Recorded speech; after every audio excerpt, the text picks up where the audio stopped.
Did you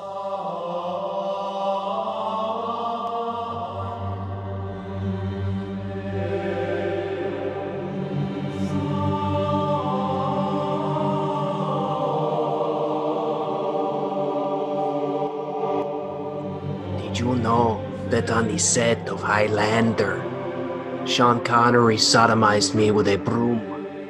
I accidentally walked into a linen closet because I have some eye condition that I can't really see that well without my glasses.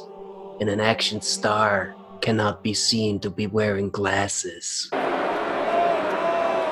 Okay, that was terrible, but let's power through. We That was saw a something. movie that's everything wrong, the apex of what is everything wrong with 90s movies. Rip off, horrible implementation of ideas, whether they be writing or production, Right. and a Frenchman who was supposed to be from Louisiana but had a weird Brooklyn accent interspliced with his I can't really say those words because I'm French. Yeah. What we saw, Little Women. Which remake? Little Women. It's about three bitches who are 2.5 feet tall and they work in the circus. Is it totally just for chicks, or is there like any merit to it? I mean, the only thing I can remember was my mother forcibly making me watch the version from 1994 with Winona Ryder. And, Sounds like a blocked, really, really great experience. I wish I could have been there. yeah, I blocked most of it out of my memory. Usually the other way around. I would force my mother to watch movies that she would have no interest in, and usually even afterwards, hate the movie. Right. Didn't like The Thing. Yeah. I mean, how many times can you make your mom watch a Serbian film, right?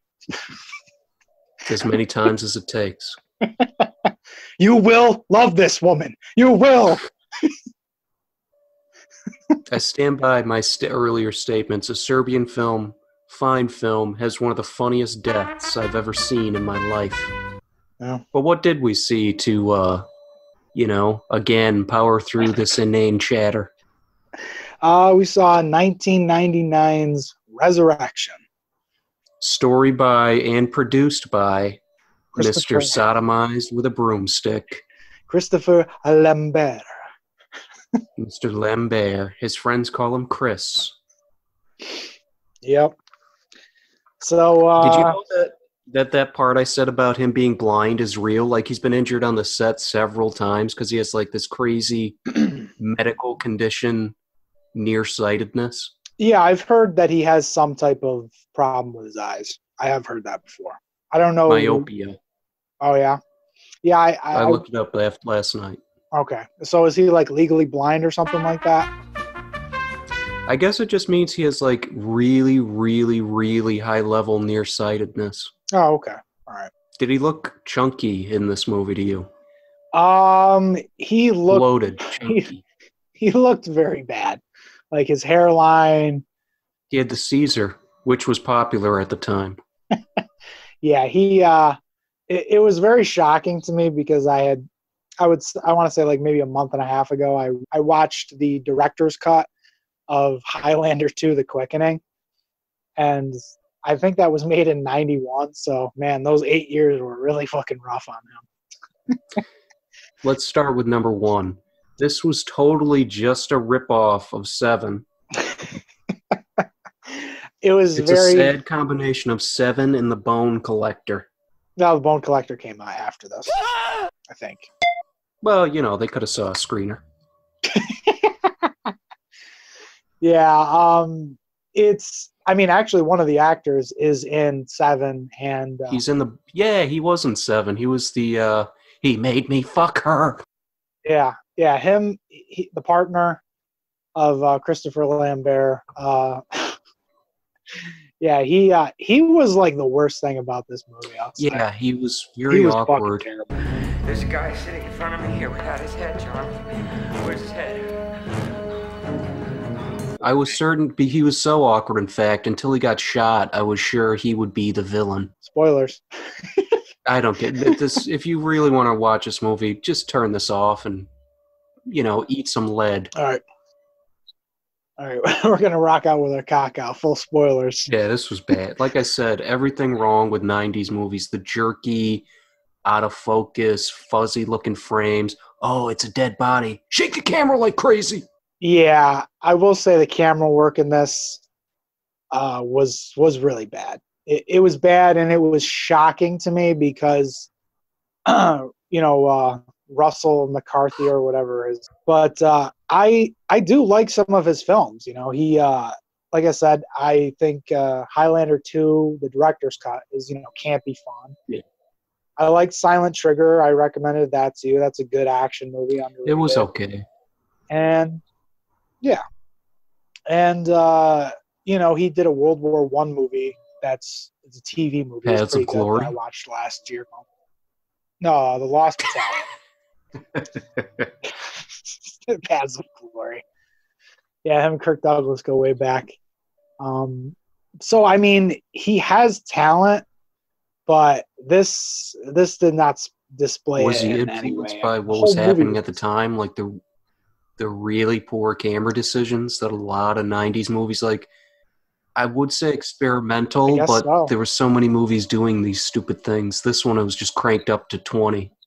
Yeah, I mean, the movie, I will say, and I don't know if this is just a bad stream or if the DVD has a bad master, but the movie is so dark. It looked out of focus, many scenes. I'm like, is this really, this is a Hollywood film, and the main star is right at the center of the camera, and he's not in focus. Yeah, it's, well, that's probably why it went straight to DVD in the U.S. That will explain.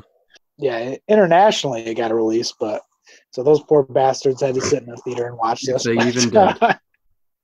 To give this movie 1 ounce of credit, I will say I really do like the concept. The whole serial killer building the body of Christ. I think that's a great concept, but they just horribly executed it. Did you get the Seven ripoff? Like the How the hell do you know that? Because he doesn't want us to. And also, there would be more bodies. You don't know that. For all you know, This is beginning. We've got 1 dead guy, not 3. No motive. Don't even start that big brain of yours cooking on this, all right? It's impossible to not watch this movie and not think also of Seven. In Seven they had rain machines and stuff, but at least it looked dark out. There was several scenes where it was raining like crazy and it was sunny or bright, and you could clearly tell that. Well, it's funny you brought that up because the rain scenes in this movie, I was like, holy shit, is it like a tsunami? Like, what's happening here? It worked for that David Fincher. Let's get all the rain machines. That was very weird. So Rick Fox was in this also. That's never a good sign. Rick Fox. Who was he? The giant black detective. The giant black detective. Oh, okay. Yeah. The detectives, they sucked. They were awful. You could have cut them completely out of the movie. The redheaded buzz cut one, I also thought for a while he would be the killer. I did like the killer posing as an FBI agent. I thought that was, I mean, I can't think of any time it's been done before, but it was a nice twist. So you thought that was a twist? What do you mean?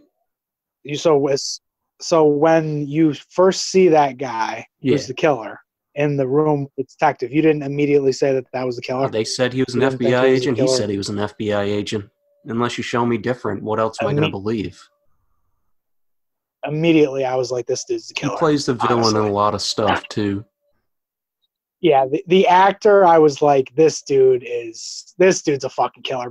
And honestly, I thought that the killer had to be someone in law enforcement. That did throw me off that he was impersonating, I thought. Because when the partner gets shot in the leg, I was like, oh, okay, yeah, it's definitely somebody in law enforcement. Why do you say that? When he got shot in the leg, you definitely thought it was a police person?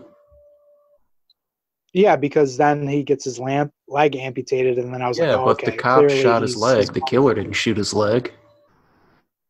Yeah, I know, but that's kind of where my head was going. You know what I'm saying? I was piecing it together. You know? Yeah. Was So. there any humor for you in this movie? Oh yeah, there's a scene in this movie. I mean, because we're in full blown spoilers now. That I was literally cackling, laughing like almost out of breath. It was one of the funniest scenes I think I've I'm seen. curious in years. if yours matches And I'm not mine. even joking. Why don't you tell me? I think 100%. The entire flashback scene of his son's death.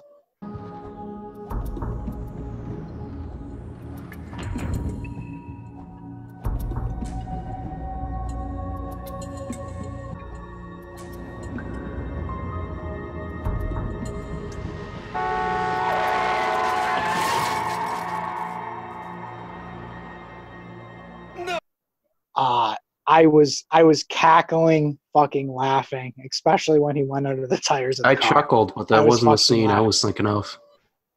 Oh wow, really? Wow, I'm telling you, I was fucking dying. The whole scene of him falling on the ground, the rollerblader smashing into him, and him running after his son, the slow motion, the mother screaming. Oh my god, it was fucking hilarious. In the first scene, we see his wife. Her mouth is open the entire time. That kind of bothered me. But my favorite, the funniest scene for me was the ending. He gets stabbed in the hand, and snatches a baby from midair by the legs. Oh, okay, yeah. That was like extremely disturbing. It made me really laugh. Like he just snapped the baby out of the air like a goddamn yo-yo. Oh yeah, no. Yeah, well that whole scene kind of like almost perfectly encapsulates this movie because it's just like, could you have made a more anticlimactic ending? It's raining on the roof. They run into the building. It's not raining. They go up to the roof. It's, like you said, a goddamn monsoon. Yeah, that ending, it was just like, okay, we've leaded up to this where you just shoot him off the roof and he falls down like in the Christ pose. Like, this is so horrible. It would have been better if you like shot him through each hand and then shot him in the stomach. That would have could have at least had some symbolic meaning. Right. One of my bigger problems with this movie is once you find out who the killer is, but then again, the FBI, I like the FBI agent, fake FBI agent twist. They showed him way too much. What made Seven work so well was, what was Kevin Spacey in the movie for? Like a combined 10, 15 minutes? Right. And at the time, he wasn't some like super huge major star. That was a big goddamn year for him. I think that was Usual Suspects year too. Are you sure? I mean, did Seven come out, what, 97, 96? Yeah, it could be way off. Let me double check. I wasn't sure if it came out. Yeah, because I think Alien 3 came out in, what was it, 94? Yeah, I don't know. 95 for 7, but that would be, and Usual Suspects, 95. 97. Oh, wow. Okay. Yeah. Oh, yeah, you were bringing up the partners. The scene when they discover the body of Christ, like, was it bizarre to you how many times they cut to everyone's reaction and how long that was brutal. Everybody gagged. It was rough. It was like, what are we doing here? Like, why do we need to see every person in the police squad fucking gag over this body? Like, because it's just it's so graphic and horrid. Very, very strange. I will say, I wanted to ask you, when this movie began, for like the first 10 minutes, did it seem like the movie was playing at like 1.5 speed to you at all? Did it seem like it was being like kind of fast forwarded? Certain scenes, certain things, like I said, experimental 90s stuff, but it's not really experimental because everyone was doing it. This movie just did a lot more, like skipping frames or having less frames. It's very jarring. Everyone knows what you're doing. It's not exciting. Yeah, the whip pan camera angles just. There was one scene, they were outside, it was sunny, him and his partner. It was probably after the second or third murder. It cuts into his face, cuts out, cuts into his face again, cuts out, cuts into his face again. It's like, why are you filming an episode of The Shield, or were we making a movie here? Yeah, I mean, it did feel like a TV movie in a lot of ways to me. It definitely didn't feel like, a a quality How production. come he that's for didn't sure. like his partner who gets shot? Well, I mean, he was just annoying. He really pissed me off. I just wanted him to die basically immediately. You almost as I had your saw way. him. I mean, even the scene where he's eating a donut and drinking coffee on that bench when him and Lambert are talking, I was like, well, like, what the fuck are you doing? Like, he was just acting like a freak. Like, this whole movie, everything about him, like, pissed me Okay. off. Yeah, and I like the actor, too. He was in my favorite movie of last year, The Art of Self-Defense. He did this. I haven't seen that guy in anything since like The Bone Collector. Really? Yeah, I saw him he was in the director's previous film, Two Faults, which is a kind of weird cult movie.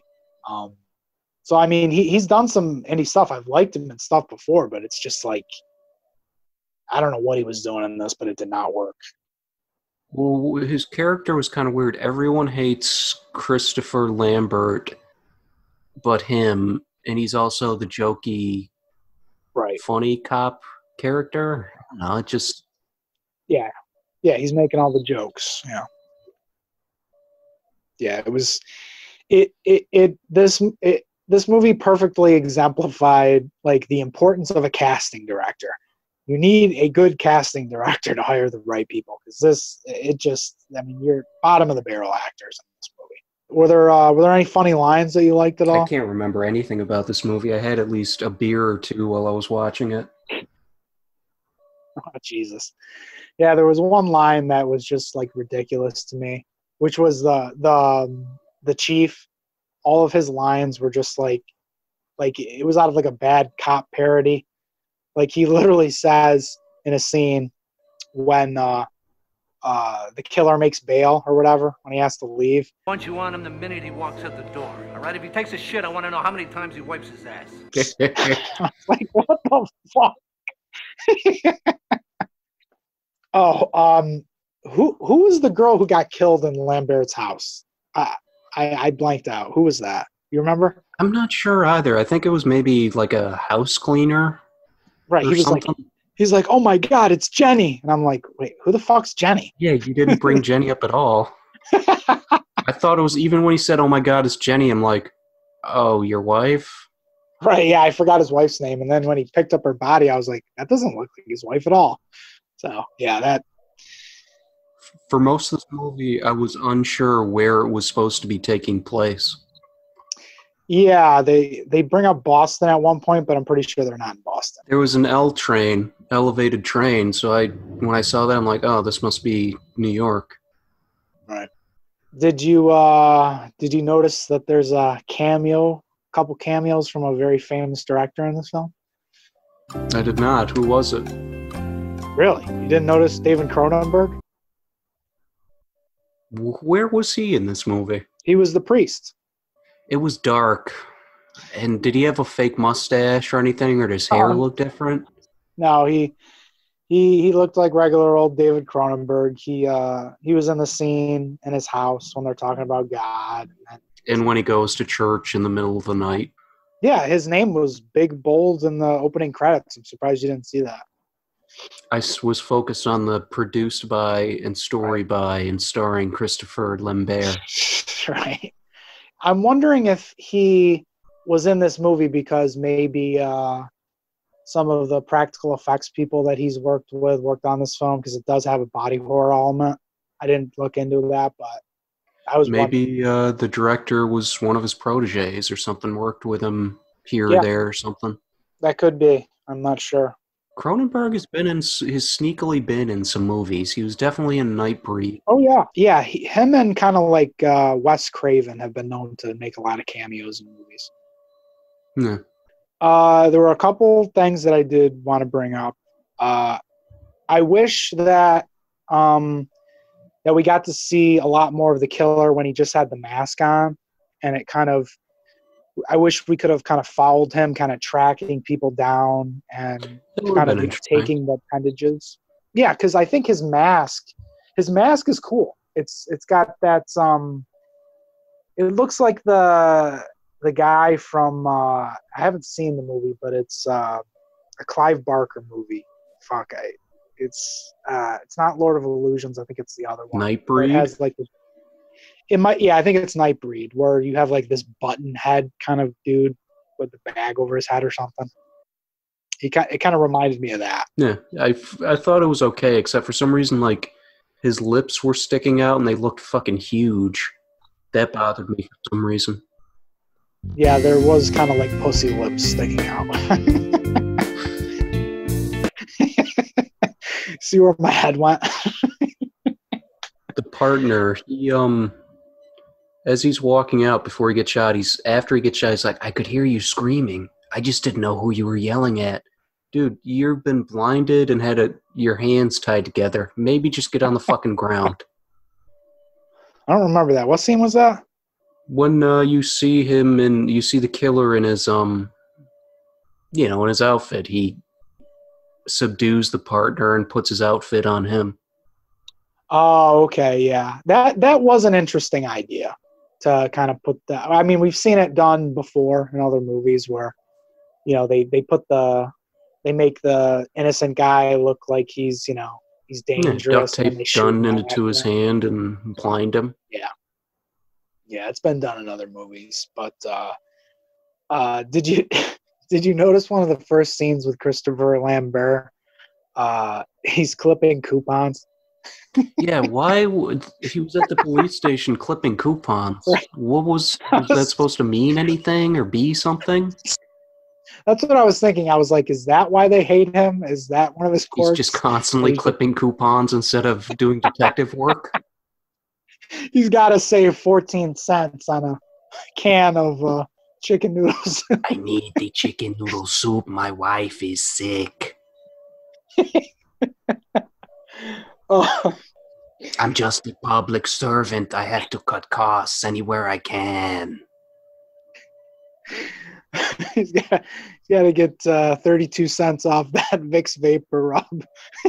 My son died. I need Vicks Vapor Rub. So the only other thing I have to bring up, which I did find very eerie, was at the very end of the movie when he's talking to his partner who's in physical therapy because he's got his leg removed. Yeah. His partner brings up that a guy ran the Boston Marathon last year with one of these. And I was like, wow, that is creepy, especially with obviously, the Boston Marathon bombing and that guy who lost his legs. Well, yeah, but that was the Boston Marathon bombing. That was like 2015, 2014. Yeah, I know, but that's what I'm saying. I was like, wow, this movie came out in 99 and, that was brought up. It was like, that was kind of an eerie thing, to me. A guy ran the bus. He was doing the guy he was talking like, okay, I just got my leg blown off. I have to make myself feel better. I can't remember what else he said, but yeah, a guy running Boston Marathon. Jugglers come back from losing their arms or something. I don't know.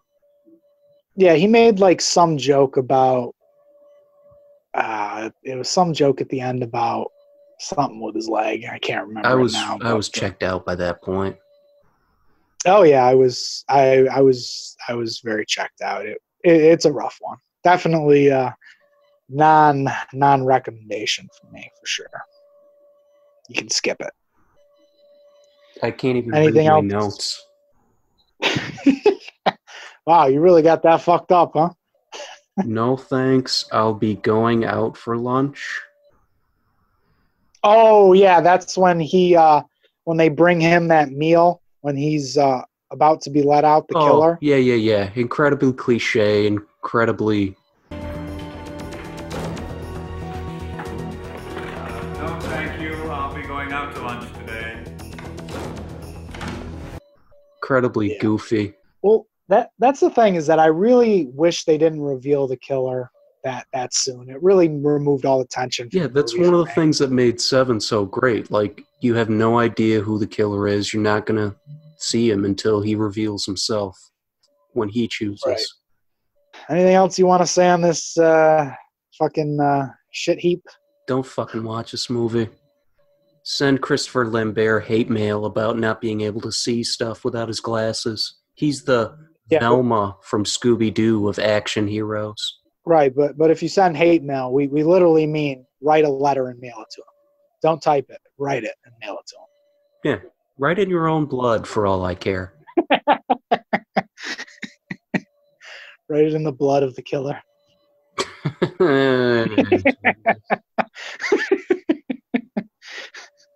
All right, gang. I guess All right. we're gonna hit the old dusty trail. Yeah. Yeah.